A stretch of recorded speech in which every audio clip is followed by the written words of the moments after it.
கிறிஸ்துவுக்குள் பிரியமானவர்களே, கர்த்தரும் இரட்சகருமாய் இயேசு கிறிஸ்துவின் ஈடின் ஏற்ற நாமத்தினாலே உங்கள் யாவருக்கும் என் அன்பின் வாழ்த்துக்களை தெரிவித்துள்ளேன்.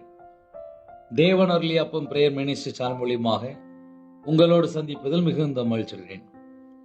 தினம்தோறும் புதிய நாளுக்காக பரிசுத்த வேதாந்தத்தின் ஒரு வாக்கு திட்டங்களை தேவனுடைய நாம மகிமைக்கென்று நாம் தியானித்து புதிய நாளுக்காக நாம் ஜெபிக்கிறோம்.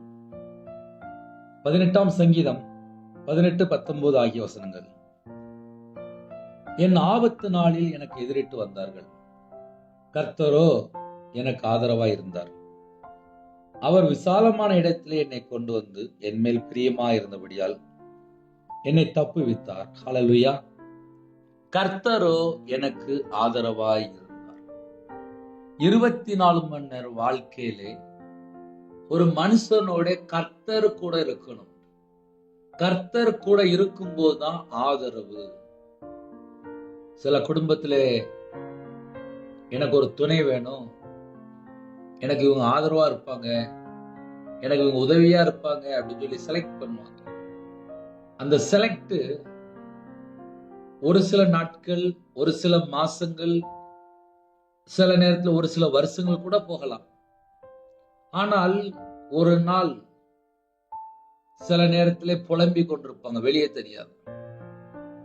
நான் நம்பி இருந்தேன், அவங்க எனக்கு ஆதரவா இருப்பாங்க அப்படின்னு சொல்லி நான் அவங்கள சார்ந்து இருந்தேன், ஆனால் இன்னைக்கு என்னுடைய வாழ்க்கை கண்ணீர் வாழ்க்கை அப்படிம்பாங்க.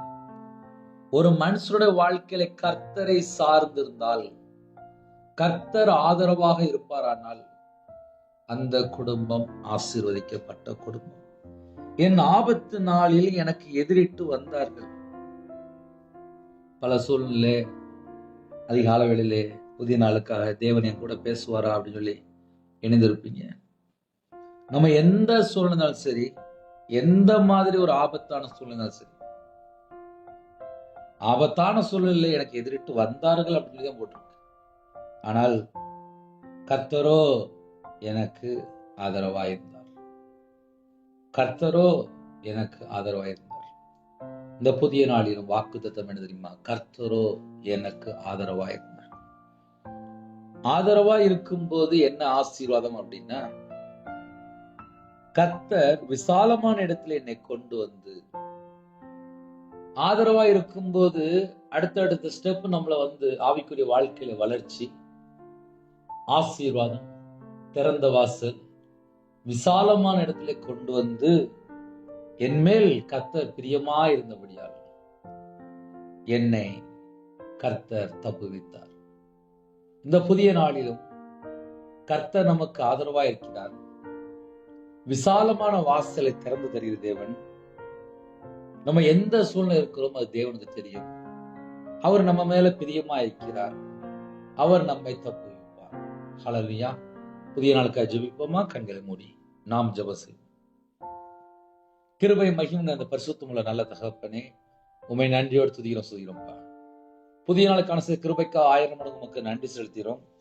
யாரெல்லாம் இணைந்திருக்காங்களோ எல்லா குடும்பத்தையுமே கர்த்தர் சந்திக்கிறோம். உங்க கரத்துல அர்ப்பணிக்கிறோம். இணைந்திருக்கிற எல்லா குடும்பத்தையும் கர்த்தர் 1000 மடங்கு ஆசிர்வதிங்க. அவங்களுடைய அப்பத்தின் தண்ணீர் ஆசிர்வதிங்க, கையிருக்கிறதுல ஆசிர்வதிங்க, தடைகளை நீக்கி ஆசிர்வதிங்க. ஜெப அபிஷேகம் தாங்க, தியானிக்கிற அபிஷேகம் தாங்க, துதிக்கிற அபிஷேகம் தாங்க உங்களுடைய கரத்துல அர்ப்பணிக்கிறோம். சிறுபிள்ளை முதல் கொண்டு முதியோர் எல்லா குடும்பத்தையும் கர்த்தர் பரிபூர்ணமா ஆசிர்வதிங்க. இந்த நாளை உங்களுடைய கரத்துல அப்படின்னும் சிறுபிள்ளை முதல் கொண்டு முதியோர் எல்லா குடும்பத்தையும் கர்த்தர் பொறுப்படுத்துங்க. உங்க நாம மகிமைப்படுத்தும். இயேசு கிறிஸ்துவின் பிதாவே, ஆமென். தேவனுக்கு மகிமையுண்டதாக. கர்த்தர் தாமே உங்களையும் உங்கள் குடும்பத்தையும் சகல காரியத்திலும் சம்பூர்ணமாக திருப்தியாக கர்த்தர் கொடுத்து பரிபூர்ணமாக ஆசீர்வதிப்பாராக. ஆமென். கர்த்தர் உங்களையும் உங்கள் குடும்பத்தையும் சகல காரியத்திலும் சம்பூர்ணமாக திருப்தியாக கர்த்தர் கொடுத்து ஆசீர்வதிப்பாராக. ஆமென். God bless you. Thanks for watching. Please subscribe our channel. Click the like and share. Click the bell. God bless you.